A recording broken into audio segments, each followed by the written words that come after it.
Okay, welcome ladies and gentlemen. Welcome to Council Chambers on this interesting March 10th day.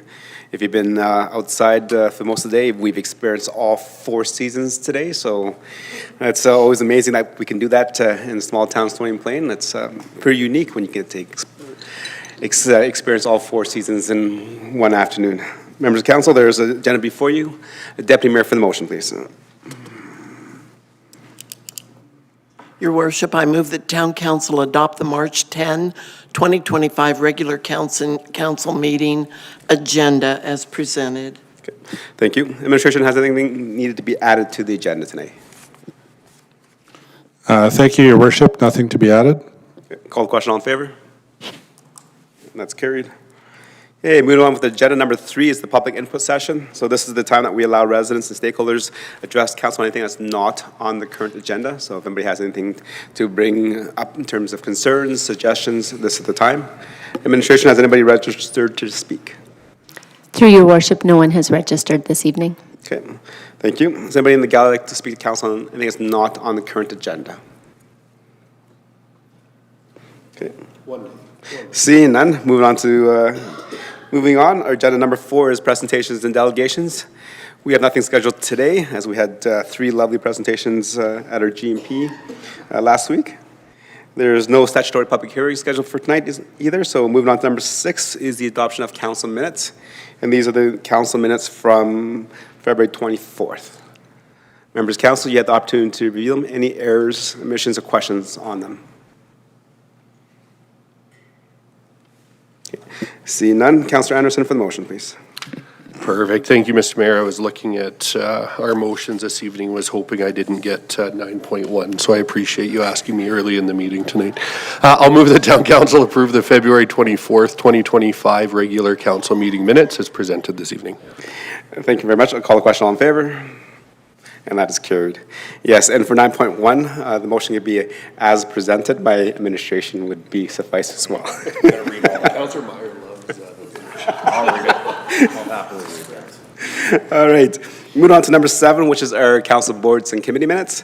Today we have 2, 7.1 and 7.2, dealing with the Media Foundation from December 5th, and also the TLC from November 24th. No, 21st, my apologies. Right. Any questions, comments regarding those minutes? Okay, see none. I do have a question to the representative of the Housing and Reading Foundation. And I'm just looking at the, not the organizational meeting, but the regular meeting for the 5th. And it's in reference to the garage. I think the update to one of the other board minutes was that there was an approval to build a maintenance shed garage just to hold the storage and everything. And on this minute, I'm reading that there is not doing that, and they're going to build more office space instead. And provide just a little bit of background behind that. Of course, Your Worship. So, yes, the board had originally agreed to put money towards, if got permission from the town through permitting, to build a storage garage on site. However, when they went to get quotes on how much a garage would cost, it was an exponential amount of money that they didn't feel that was appropriate use of funds given the amount we had given the foundation. So they came back to the board asking if instead of the garage, they use the money to do some renovations within inside the office to allow for more workspace, as they had some shared stations and we're hiring more people for the projects that are coming online. That's what changed. Now, in regards to the garage, they no longer are doing the garage currently, and they were not able to get any type of C-can storage or anything like that on site after talking with the town. Okay. If you can enlighten us a little bit more too, because I believe that when the request came from Marina Foundation, they already received, I think, 3 bids, and then they came and they settled on this one. That's why the motion was to approve a budget amount to construct the maintenance garage and storage area. So what changed from the initial 3 bids earlier to now? So to my understanding, it wasn't 3 original bids. It was just a conversation that they had. It wasn't anything formalized, and as soon as it went to formalization, the bids that came in were higher than anticipated. And so it was out of budget. Okay.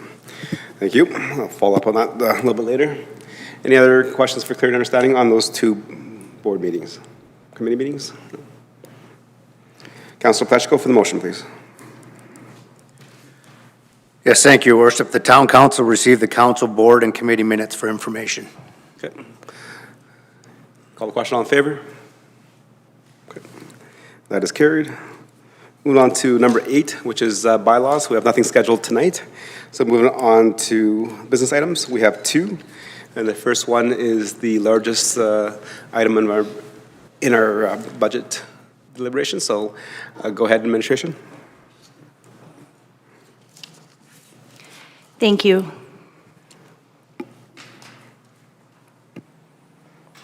Good evening, Your Worship and members of council. This evening, I will present to you the information as included in the agenda package regarding the 2024 unaudited year-end operating results. Basic operations represents a surplus from budget in the amount of $421,086 for the year ended 2024. It is important to note that the data this evening is presented as unaudited at this time and has potential to change as the audit is finalized. Administration does not anticipate any major changes throughout the audit.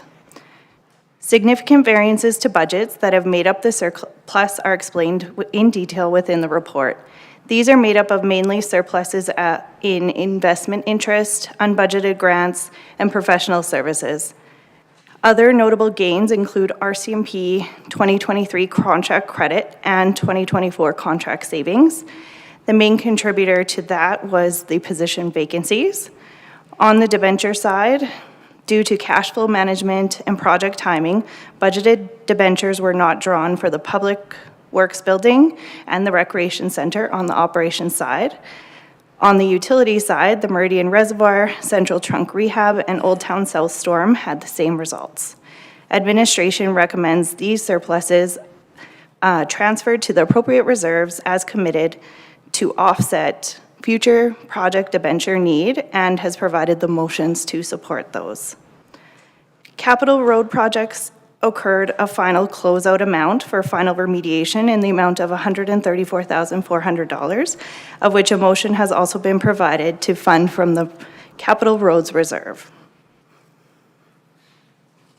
The chart on the screen shows the history of operational surplus reported to council for the last 10 years. The surplus in 2024 equates to a 0.84% of the total operational budget. Presented on page 36 of the package is the unaudited statement of operations. The statement is not consolidated, which means it excludes Stony Plain Library and the Tri-Leisure Center. Consolidation will occur at the time of the audit and will be presented to council on April 28th, 2025 for final approval. Utilities are self-sustaining and are highlighted separately in the report. On page 37 of the package, utility has been broken out to show the variance to budget. The variance to budget defines the difference in the budgeted reserve transfer and the actual transfer to reserve on these items. On the screen, an updated chart from the agenda has been published due to a formula issue. The change is in the storm line where the debenture surplus was included rather than removed consistent with the other utilities. So the storm has just moved down to 192,301 on the right-hand side. Details making up the reported surpluses was mainly savings in repairs and maintenance through the programs. It is recommended the surpluses realized for water, wastewater, and storm be transferred to their respective capital reserves. As per policy, the waste management surplus will be transferred to the utility rate stabilization reserve. The motions before council today closes off the year-end financial statements and allows the audit to be conducted. Administration's recommendation is the operating surplus be distributed to the tax levy stabilization. It outlines the utility transfers, debenture transfers, and capital roads funding. Just a note on this slide as well, motion 8 amount has been revised to remove the debenture amount captured in motion 9. So that was the same utility one, the storm amount in the amount of $192,301. Listed on the screen is the changes to the reserve balances that would occur if the motions tonight were approved. The outcomes of the 2024 year end has resulted in strengthening of our balance sheet in an overall increase to reserves. This sets the town up for agility as we move through the 2025 year and the 2026 corporate planning cycle. Final audited financial statements and details, as mentioned, will be presented by the auditor on April 28th. At this point, I would like to open it up for any questions that council may have. Okay, thank you for the presentation. And it's always nice to see when there is a surplus at the year end for us to kind of look at and see what caused it and what are we doing with the surplus. So thank you for that presentation. Members of council, questions for clarity and understanding? Okay, Councilor Pletchko. Yes, thank you, Worship. If administration could speak to why the library and TLC are not included. Thank you, through your worship, to Councillor Pletchko. At this time, the TLC audit is not completed. Our auditors are actually on site this week, and they're doing the audit of just our financial statements. Once they're completed our audit, we receive the final audited financial statements from the Tri-Leisure and the library. Those get sent to our auditor, and then they consolidate everything together at that time. So those audits all occur separately, and then the consolidation occurs in April. Thank you. Councilor Anderson. Thank you, Mr. Mayor, and thank you for the presentation this evening. Going to look to administration if you can provide some general comments on how our reserves are, managed is the right word, but how do we target our reserves? What's best practice for maintaining a certain amount in our reserve? Certainly it's nice to see we have money going into reserves as opposed to needing to be pulled out. There's a positive there. But could you please provide just some comments, general comments on how we maintain a targeted balance or what best practice would be in maintaining those reserves? Thank you, through your worship, to Councillor Anderson and all of council. Administration follows council-approved policy restricted surplus as a guideline of how we apply our reserves. So that policy outlines what an optimal balance is by reserve, what the reserves can be used for, and what the definition of what is transacted through those reserves is. Okay. If I may, Mr. Mayor, just looking at, some of the transfers into reserves, certainly for utilities, I know we try to be sort of money in, money out, and, using the money that's there to provide service to the current residents and so forth. But we see some, big numbers, 6 figures going into those reserves. Would residents expect to realize some cost savings moving forward with the understanding that we are moving so much into those reserves? Or is there an amount here, that was sort of targeted? I know we've had lengthy conversations the last few years about rebuilding some of our reserves, making sure that there is money there that will help us be sustainable moving forward. And so where are we sort of in that process in ensuring our reserves are sustainable, but ensuring we're not asking too much of residents to pay for those services today? Go ahead. Thank you, through your worship, to Councillor Anderson and all of council. Just a general comment on utilities. The capital utilities reserves fund utility projects, and so as a result of having favorable balances in those reserves, those amounts can be applied against some capital projects or inclement events that may occur, and we would come forward to council for a motion to utilize those funds as such.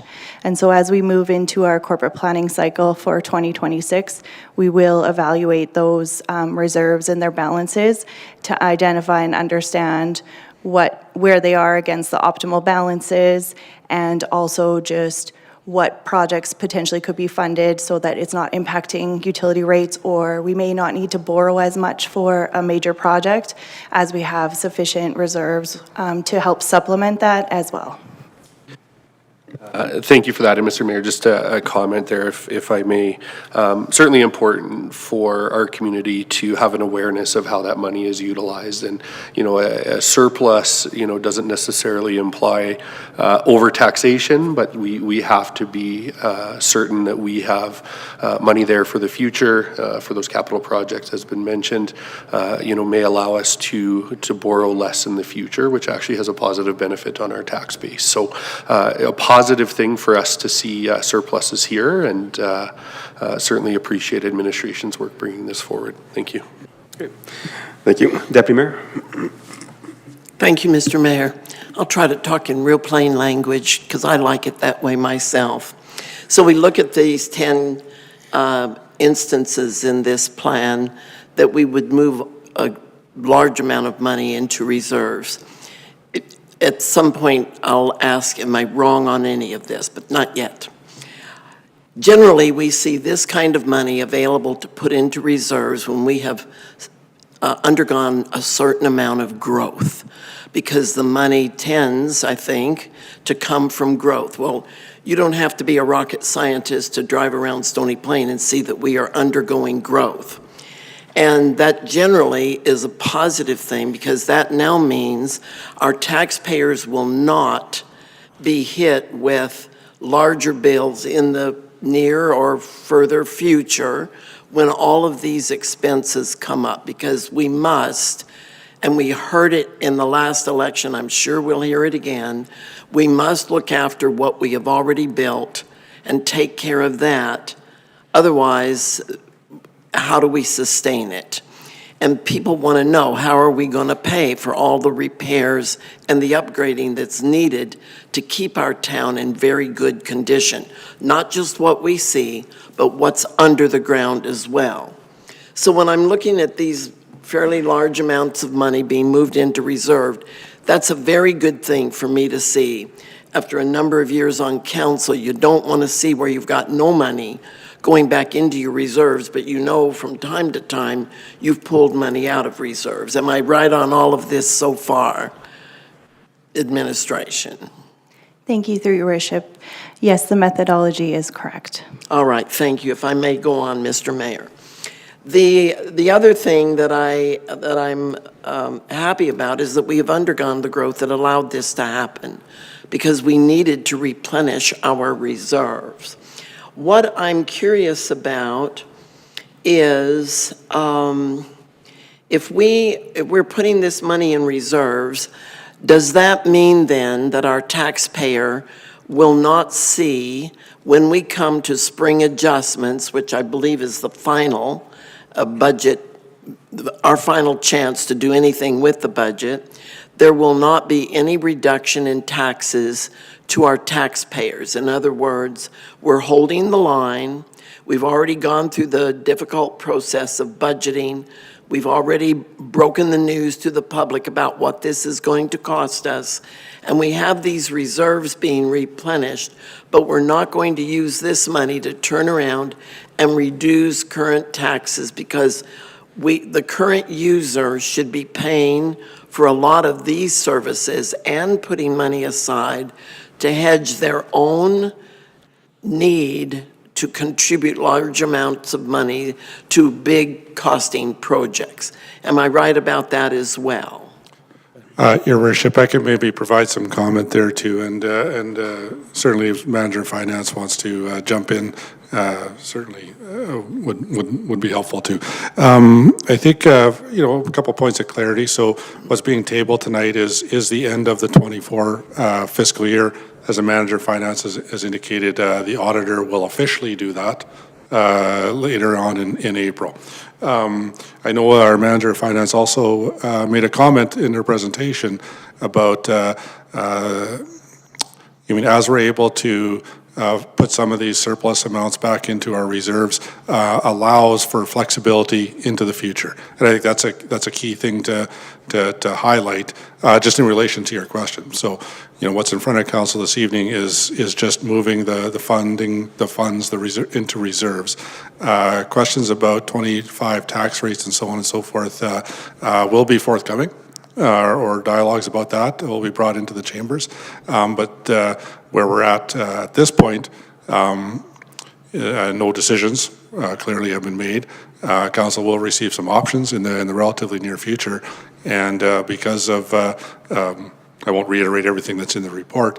There will be some flexibility provided to council along the lines of the 25 tax rates, utility rates, so on and so forth. All right, so thank you. Thank you for that clarification, Mr. Golden. Mr. Mayor, then, to wrap this up, we're not talking about anything else other than money going into these reserves, which council has known needed to happen. And we're taking care of that piece of business now. And it comes out of surplus from 2024, correct? Through your worship to Councillor Hansard and all of council, that is correct. All right, thank you very much, Mr. Mayor. I appreciate being able to go over that because not everybody viewing this or who will watch the videos online later will know necessarily what all is in here. So it's good to have clarification. Thank you. Right. Thank you for those questions, Councillor Hansard, Deputy Mayor, and those comments. I would just want to say that there were already reserves that were already planned for the 2024 budget. So if Council goes back to page 43, it shows you what in excess of that is based on the fact that maybe some projects came in under budget or some revenue came were higher than what we projected. So not everything that was going in there was because of the surplus. It was already been pre-budgeted for the 2024 cycle, and then anything extra is the surplus. Okay, so we'd already done that work. Yeah. Thank you. Okay. Any more questions for clear understanding from members of council? Councillor Meyer, go ahead. Thank you, Your Worship. Just referring to the 10 recommendations through you to administration. Number 10, I know administration had prepped us for some potential savings in regards to discussions around EPR, and I'm just curious if these are the savings, if that is what I'm looking at. No. Thank you, through your worship, to Councillor Meyer and all of council. At this time, as of the end of 2024, EPR has not been implemented, and so this does not reflect any of those. This is just strictly 2024. Yes. And thank you. And then I think there was conversation around us signing that contract back in December of 2024, which will take an effect this year. And then that'll affect our utility rates coming back to council for approval a little bit later on. Okay. Any more questions for clear understanding? Okay. So then just want to ask a question for clarity in terms of the water reserve going into this year. It definitely was considerably higher than what was budgeted to the transfer in our budget. So can administration provide some details on that surplus? I know we've been doing a lot of things over the last 2 years in terms of addressing the water loss. I think we shut off a couple of valves, so we're no longer using a segment of pipe. Were all those some things that we've done as a municipality that have created and added to that surplus? Thank you, through your worship, to you and all of council. Approximately half of the surplus in water was due to growth, and so the budgeted sales or budgeted water sales to our residents was lower than what we realized, and so we did sell more water due to growth. Subsequently, we will have a water charge that offsets that. However, those don't net to zero. There is a charge on there, so that was approximately $151,000 of that $340. The remainder of the surplus was due to repairs and maintenance, under budget. Other expense savings included general supplies, with the remainder of the surplus just small miscellaneous items. I just want to touch on really quickly on the water loss as well. At the end of 2024, our water loss has been reduced. The average for the year was down back to our budgeted amount of 9%. And so as a result, in previous years, we had some deficits due to that. This year, we're basically right on budget for a normal water loss for any system is between 8 and 12%. We budget 9. Historically, we've always budgeted 9. We never increased it, even when we saw some fluctuations. And so as a result, I'm happy to present at the end of this year that we were bang on budget for that water loss and within what is reasonable given water systems. Thank you. Any other questions for clear understanding? Just in terms of, maybe a question for my understanding, item number 2 of the recommendation is to transfer just over $1 million to the tax levy stabilization reserve, and that's main purpose was because of, you mentioned, of the timing of the debenture pulls. Even though we approved certain projects, the construction phase, et cetera, didn't require us to pull those money, but we have already kind of collected those dollars for that, and that's why we're putting that into the reserve for the recreation center, public works facility. So in terms of us going forward, you mentioned that in 25, 26, maybe further, can we pull some of that dollars out that to cover some of the increases to that cost that's associated with the debenture borrow for those facilities? Thank you, through your worship, to you and all of council. We will explore options pertaining to these in the spring, as we've also seen some interest changes in the past year as well that will change the holistic calculations for some of these large projects as well. And so the Public Works one, though, specifically, we just utilized grants first instead of pulling debenture. And so, yes, we will be able to apply that, and we'll bring those options at spring. Thank you. Okay. Any more questions for clear understanding? Okay, seeing no other. Councilor Meyer with the motion, please. Okay, let me see if I got this right. That town council approve the 2024 year-end operating results recommendations as presented. That's excellent. Thank you for that summarization. Your worship, just to clarify, so yes, that, again, not every motion has to be read into the record word for word. Just with the clarification that there was a change that the manager of finance had indicated in, which one again? Number 8. Number 8. So we would, as presented, would reflect that change as the manager of finance has indicated earlier.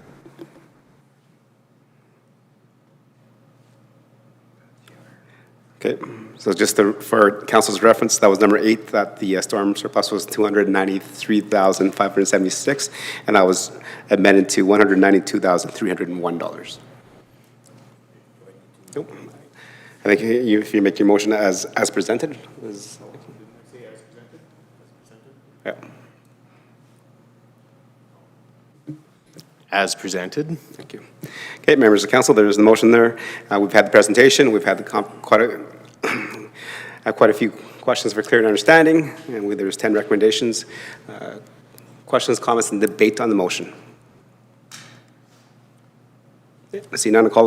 Actually, before I call the question, I just want to thank administration for the work that they do in terms of managing our budget.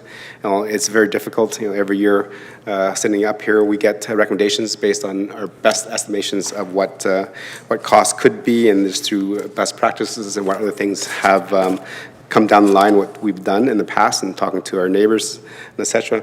But to be within that 1 or 2% of the budgeted amount is a great feat. Members of council realize that, we're talking about a budget and you set it for the year. To be within that surplus or deficit of 1 or 2%, our staff have done a great job to make sure that they're looking at the cost, they're taking it down, and they're making sure that we don't go over too much, and then make sure that things are good. So thank you for that budgeting, because it does take a lot of work and time for our staff to actually come with numbers that are that close within what we use in a particular year. Okay, with that, call the question. All in favor? Okay, that's carried. Okay, moving on to 9.2, which is the Citizens at Large Board appointments. Go ahead, administration. Thank you. Through your worship to all of council. At the end of 2024, there remained a few vacancies on the Community and Social Development Roundtable. Advertising for the vacant positions commenced in early 2025. Applications were received and interviews have been conducted. Administration is recommending 3 committee member appointments this evening, which will fill the remaining vacancies. Upon council making these appointments this evening, administration is happy to advise that all council-appointed committee member positions have been filled. Thank you for the presentation, the update. Members of council, any questions for clarity and understanding on that? Okay, Councillor Anderson, go ahead. Thank you, Mr. Mayor, and great to hear that our positions are filled. That is always exciting to know. Just one quick question on the terms for these applicants. I know we at times tried to stagger things so we don't have the entire committee, if you will, ending their term at the same time. How do these 3 appointments balance out the remainder of the members, the public members of this particular committee? Okay, go ahead. Thank you for the question, through your worship, to Councillor Anderson. Some of the current members' terms will expire at the end of 2025, and there's a cycle of them that alternate years. So these are the ones that alternate with this 2-year term person. Perfect. Thank you. Okay. Councillor Laurie. Thank you, Your Worship. Just reviewing the Community and Social Development Roundtable bylaw. Talks in the membership about 6 public members who reside or work in Stony Plain, 4 representatives from social agencies, 2 public members who are residents of Parkland County, and then the 1 Stony Plain councillor. I do see that the 1 member is identified as a sector representative. I'm just wondering if you can advise, because they're not identified, are both the applicants, are they residents of Stony Plain, are they residents of Parkland County, and how is our balance now on the board comprised with that? Go ahead, administration. Your Worship, through you to Councillor Laurie and the rest of council. Mr. Florkowicz is a Parkland County resident. Ms. Wagstaff is a Town of Stony Plain resident. The other positions on the round table are filled by a total then of 4 sector representatives, 2 Parkland County representatives, and then, if my math is right, 6 Stony Plain residents and 1 council appointed rep. Thank you. And so just for clarity, the 2 Parkland County residents include Mr. Florkowicz that's being considered tonight? That's correct. Thank you. Okay. Thank you. Any more questions for clarity and understanding? Okay. Councillor Laurie with the motion, please. Thank you, Your Worship. I'll move that Town Council appoint Frank Florkowicz, Aaron Wagstaff, and Alicia Hockett to the Community and Social Development Roundtable. Okay, thank you. Any questions, comments, and debate on the motion? Call the question, all in favor? That is carried. Okay. All right, moving on with the agenda, I believe it was moving to number 10, which is council discussion. So this is the time that we allow members of council to bring up issues that they've heard in the community to members of council, or bring it to the attention of our staff, or to share anything that's happened over the last couple weeks that they've attended, conferences, committees, or different things that they want to keep council apprised of. So we'll start with Councillor Loynes. Thank you, Your Worship. Just a quick question for the General Manager of Community Services. We have the Stay Safe event coming up on March 28th, I believe it is. And I'm noticing it doesn't say if it is full or if there's any vacancies left. Can we just confirm if there is space for people to still register. Sorry. Okay, and that was March 28th. That is correct. It's from 10 a.m. to 3 p.m. It's geared towards children's 9 to 13, and they do need to pre-register. Is that CSD? Yes.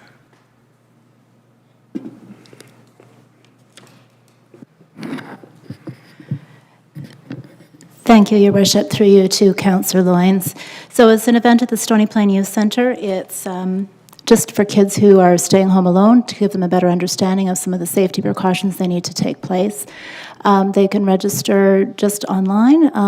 They'll, of course, need their parents' support, and there is room, as far as I know, as of last week. Okay, thank you. And then, other than that, for me, I just wanted to mention that on March 8th, it was International Women's Day, and I appreciate all the wonderful women in our office who we work with municipally, provincially, and federally, and those women at home. Thank you. Okay, thank you. Councilor Blatchko? Nothing this evening, thanks. Okay. Councilor Anderson? Thank you, Mr. Mayor. I've got two things this evening. First, I was thrilled to spend the evening this weekend with the youth staff and supporters of Parkland Young Life. For those that don't know, Parkland Young Life invites youth in the Tri-region from all walks of life to participate in community through recreation, through positive adult and peer relationships, leadership opportunities, and faith-based programming. One of their goals that was shared this weekend was that currently they gather in Spruce Grove, even though they have residents from the Tri-region and also outside of the Tri-region. Sat with one family who shared their kids used to travel all the way from Barrhead, and they would put up a list on the locker to sign up for the van, and they would bring in all sorts of students from outside the community.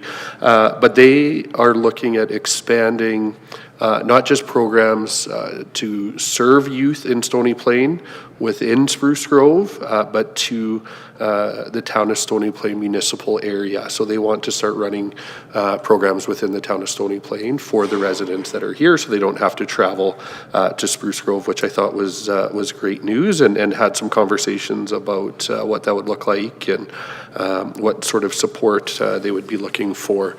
And so certainly great to see their involvement in the region, but also their desire to provide more support here in Stony Plain, which aligns with our strategic plan involving youth as a valued or as valued members of our community. So really enjoyed hearing from them and what they're up to.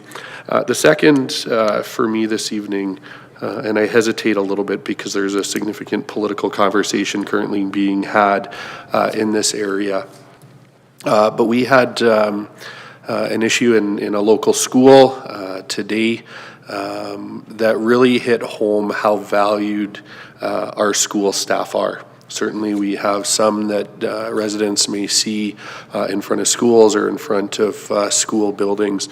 But regardless of contract status, certainly feel a lot of gratitude for school staff and what that looks like. And as a teacher, in the absence of some of those people physically in our building, certainly we notice that, and we hope that there is some resolution in the near future to have people back into the school. But whether it's teachers or support staff or office staff or, our busing dispatchers, feeling gratitude for all of those involved in our schools. And certainly with some of the gaps at the moment for our families that are stepping in to fill some of those gaps and have been accommodating and understanding. So just want to express my gratitude to school staff and all of those involved in providing a safe place and meaningful education for our kiddos. Okay. Thank you, Councillor Anderson.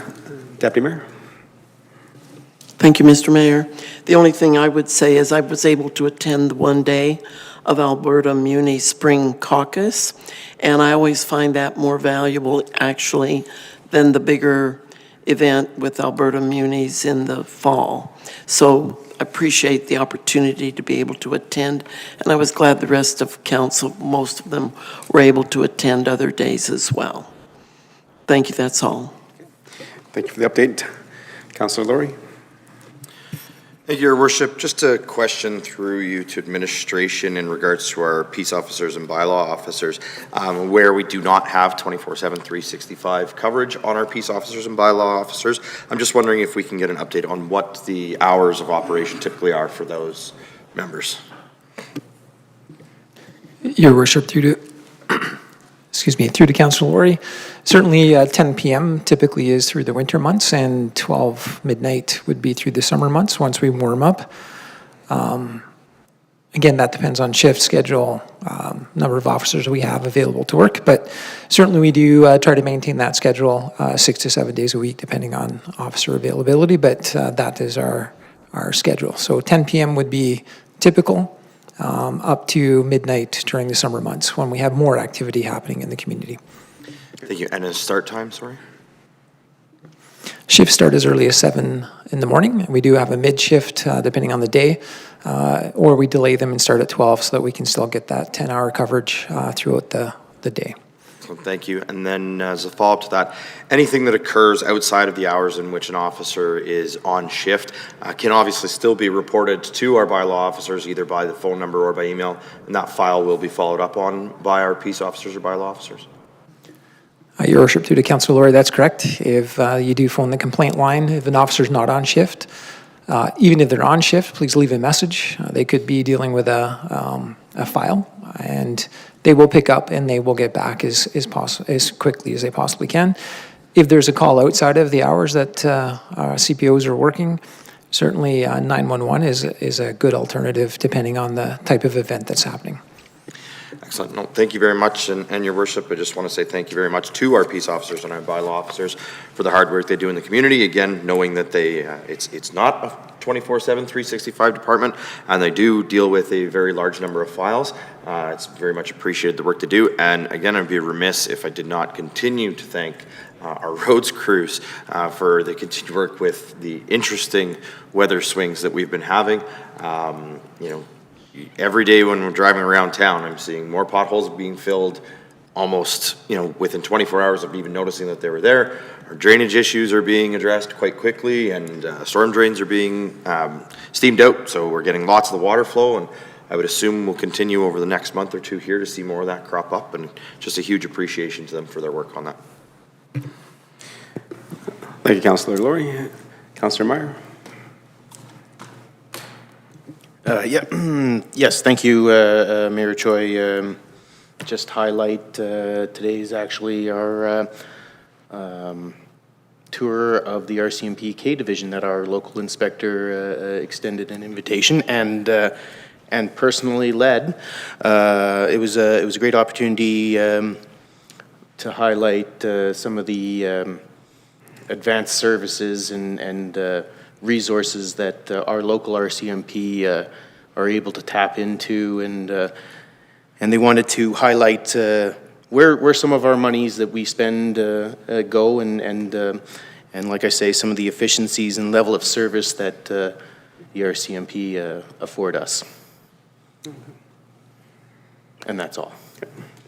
Yes, and thank you for that comment, and I think it is reassuring to know that we may not see our RCMP on every street corner every day for every hour of the day, but they are here to protect and serve our community.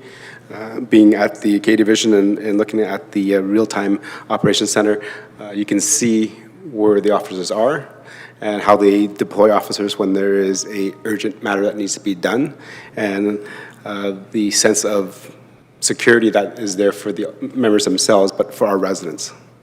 So I think many times we hear from some residents and says, we haven't seen an RCMP officer all day. I'm like, but that's okay. That's good too, because obviously they're doing something else besides standing in the street corner or driving around. But if you have a need, they will be here. And another question that we asked when we were there is in terms of, are we getting the proper enforcement for the dollars that we're providing? And the answer is yes.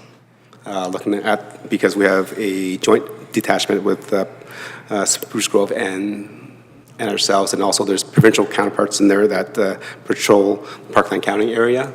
So not everybody has the same number of officers each and every shift, but they are interacting with each other in terms of the command center. Like for example, if there was an incident in Stony Plain, like as we've had in the past, we may only have 3 general duty officers on patrol that time, but there's 8 cars here. 8 officers. It's because they're able to realize those resources and pull other members to provide that support. So that gives us that sense of security and that higher level of service than having our own force where we don't have that cooperation and the ability to rely on our neighbors to pull those resources in. So I appreciate those comments, Councilor Meyer.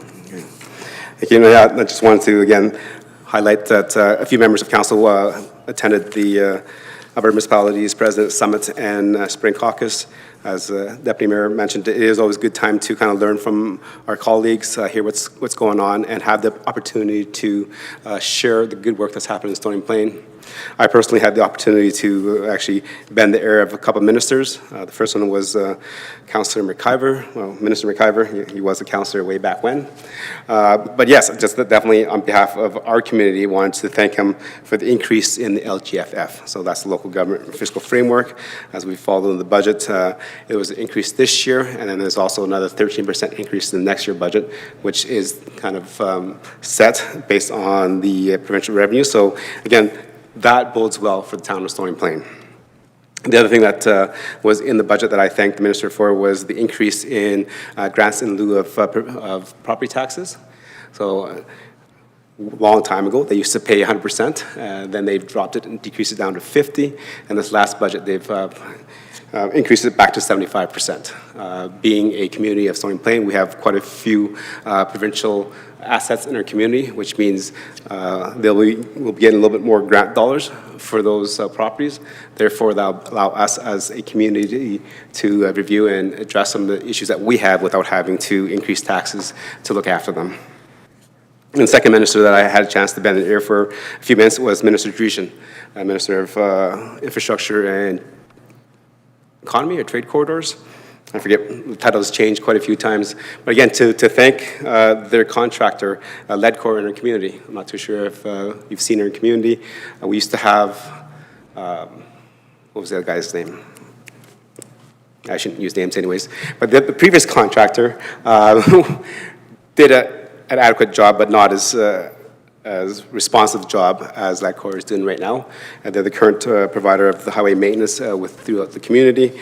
And with the weather that we've had, anytime that I've submitted something or members of council or anybody else from the public has submitted something, that contractor was out fairly shortly within the day to address some of those issues. So again, I wanted to make sure that he understood that, how the new contractor was providing those services for our community.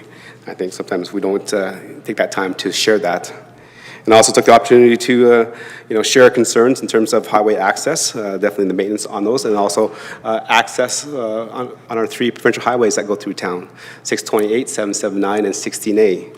I think with Stony Plain growing, we definitely need better access points into our communities with that, and that conversation continues, and hopefully one day that we'll be seeing more accesses and egresses off those highways to kind of continue to build and grow our community. Yeah. Okay, and that's all the highlights I have for council. So with that, we're moving on to number 11, which is the closed session. We do not have nothing scheduled tonight. So moving on to adjournment. Thank you very much, members of council, for your time and reading the agenda. And thank you, administration, for reviewing the 2024 budget and bringing it back to finalize. Looking forward to the spring adjustment coming forward to address some of these surpluses that might come back or might not come back, but having that conversation to have the year-end fully audited and then have the conversation at spring adjustment. Thank you. With that, we're adjourned.